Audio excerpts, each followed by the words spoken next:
Question है, two conductors have the same resistance at 0 degree Celsius, R naught same है, but their coefficient temperature coefficients of resistance are alpha 1 and alpha 2. The respective temperature coefficients of their series and parallel combination are सुनो, एक road है ऐसे, इसका resistance होगा कुछ R1, मतलब इसका 0 डिग्री सेल्सियस पे रेजिस्टेंस R0 है, 0 डिग्री सेल्सियस पे, तो T टेम्परेचर पे कितना हो जाएगा, इसका R1 हो जाएगा, मान लो R0 into 1 plus alpha T हो जाएगा।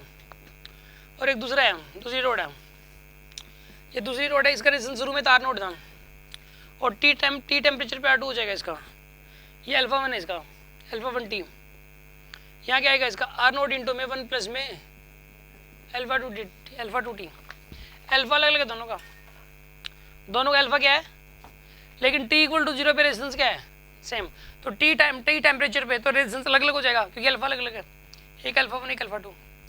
अब ये कह रहा है कि अल्फा क्या होता है, वैसे अल्फा एक इसकी प्रॉपर्टी होती है, अल्फा होता है कि 1 डिग्री सेल्सियस टेम्परेचर राइज करने पे कितना टेम्परेचर बढ़ता है, कितना रेजिस्टेंस बढ़ता है, 1 डिग्री सेल्सियस टेम्परेचर राइज कर दिया तो कितना रेजिस्टेंस बढ़ेगा, दैट रिप्रेजेंट्स अल्फा।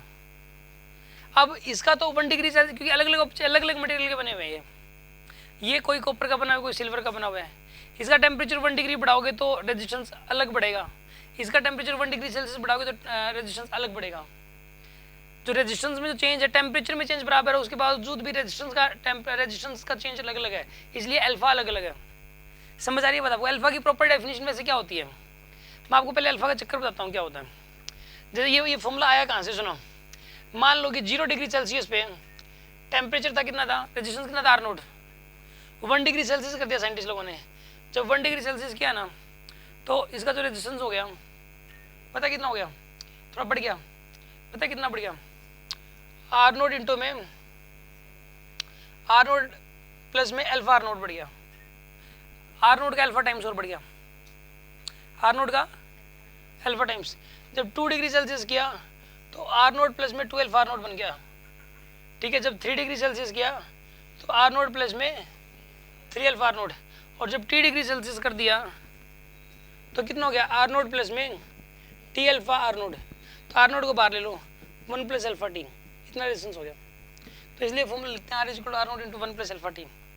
मतलब पता क्या, ये अल्फा क्या चीज़ है कि 1 डिग्री सेल्सियस बढ़ाने पे जितने टाइम्स और बढ़ जाता है R0 का जितने टाइम्स बढ़ जाता है, दैट इज द अल्फा। मतलब टेम्परेचर के बढ़ने के साथ रेजिस्टेंस में बढ़ोतरी कितनी होगी, इस बात को रिप्रेजेंट करता है अल्फा। तो दोनों का अल्फा अलग अलग है। अब ये कह रहा है कि इसका तो अल्फा है अल्फा 1, इसका अल्फा अल्फा 2, अगर इन दोनों को सीरीज में जोड़ दें तो पूरे का कंबाइंड एक ही अल्फा बताना है, तो उस अल्फा की वैल्यू बताओ, एक ही अल्फा बताना है। हालांकि इन दोनों के अल्फा अलग अलग है, लेकिन इन दोनों का मिला के एक ही अल्फा बताओ आप। लेकिन जब दोनों किसमें कनेक्टेड हो, सीरीज में, फिर एक और पूछा जब दोनों पैरेलल में कनेक्टेड हो तब इनका मिला के अल्फा बताओ कितना हो जाएगा, ये क्वेश्चन है। तो आप एक काम करो, अगर ये सीरीज में है तो इनका रेजिस्टेंस क्या हो जाएगा, वैसे R1 plus R2, R1 plus में R2 हो जाएगा रेजिस्टेंस, ठीक है ना। तो आप एक काम करो, R1 प्लस R2 की वैल्यू कितनी चाहिए यहाँ पे, R0 इंटू 1 प्लस में अल्फा 1T प्लस में R0 इंटू में 1 प्लस में अल्फा 2T आ गया। एक काम करो,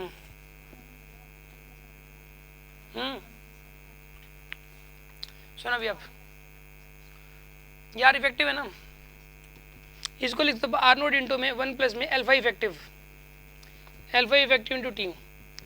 तो शुरू में तो 2 R0 आएगा यहाँ पे, इसका भी R0 था और इसका R0 था। सीरीज कॉम्बिनेशन में शुरू में क्या होगा, सीरीज जब T इक्वल टू 0 पे सीरीज में कंबाइन करोगे आप सीरीज में, तो रेजिस्टेंस कितना हो जाएगा यहाँ पे 2 R0। तो T इक्वल टू 0 पे क्या था, 2 R0 था, 1 प्लस में अल्फा इफेक्टिव इंटू में T is equals to R0 को बाहर ले लो, 1 प्लस में अल्फा 1T प्लस में 1 प्लस में अल्फा 2T, R0 से R0 गया, ठीक है ना। तो अंदर क्या बचा, 2 इंटू 1 प्लस में alpha effective into T is equals to 2 plus में अल्फा 1T प्लस में अल्फा 2T। यहाँ से अल्फा इफेक्टिव निकालना है, इस 2 को नीचे ले जाओ आप, इस 2 को नीचे ले गए आप, और ये 1 को इधर ले जाओ आप, -1 कर दिया आपने, -1, और फिर डिवाइड बाई T करना पूरे को। ठीक है ना, सोल्व कर लो इसको। अल्फा इफेक्टिव इंटू टी की वैल्यू आ जाएगी आपके पास, कितनी आएगी 2 प्लस में अल्फा 1 टी प्लस में अल्फा 2 टी माइनस का 2 डिवाइड बाई 2, ये और ये कैंसिल हो गया,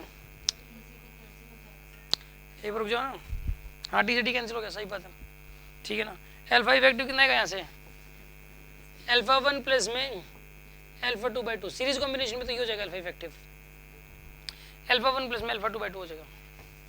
इस तरीके से निकाल सकते हो आप, ये तरीका से करने का, अल्फा 1 प्लस में अल्फा 2 बाई 2। याद रखिए कि इस केस के अंदर अगर अल्फा इफेक्टिव निकाला जा सकता है अगर दो रोड हैं जिनका अल्फा अलग अलग है और सीरीज में कनेक्टेड हो तो उनका कंबाइंड इफेक्टिव अल्फा निकाला जा सकता है इस तरीके से, ठीक है। कोई डाउट है किसी के मन में? अच्छा अगर ये पैरेलल में कनेक्टेड होते तो सुनो,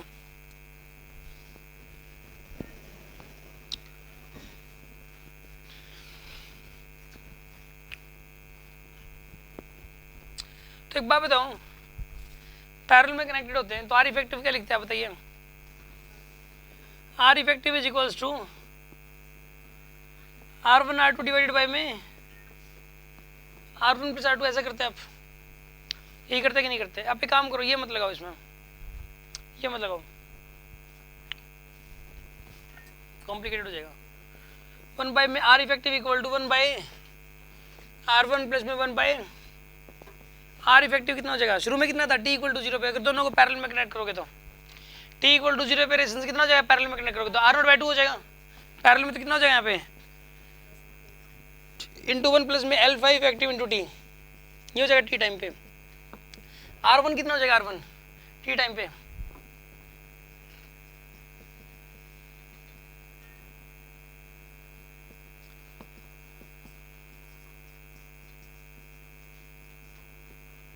ये जगह आपके पास, ठीक है जी। अब अल्फा इफेक्टिव निकालना है जैसे मर्जी करके, 1 बाय R0 को तो बाहर ले लो यार, कैंसिल ही कर दो, मामला खत्म करो इसका।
ये माइनस साइन खत्म हो जाएगा,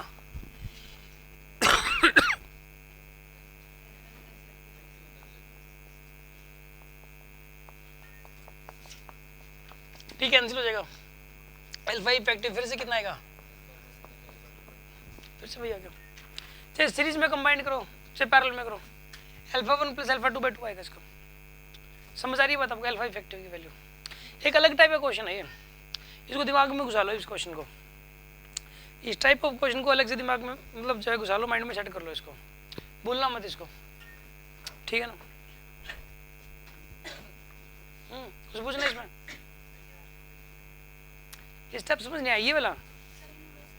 इसमें ऊपर ले जाओ -1, अगर ये पता है ये वाली अल्फा बहुत छोटा होता है, एक्चुअली मैथ्स में क्या होता है कि 1 प्लस में x की पावर n होता है, जैसे 1 प्लस में x की पावर n है, x is very small as compare to 1, तो इसको 1 प्लस nx लिख सकते हैं हम, 1 प्लस nx ये रूल होता है, हाँ बायनोमियल अप्रोक्सीमेशन। तो यहाँ पे ना ये अल्फा बहुत छोटा होता है, अल्फा टी तो बहुत ही छोटा हो गया, तो ये -1 आगे ले सकते हो आप। ऐसे ये अल्फा 1 टी बहुत छोटा हो गया तो -1 को आगे ले लिया, अल्फा 2 टी बहुत छोटा हो गया तो -1 को आगे ले लिया, ऐसा कर सकते हो आप।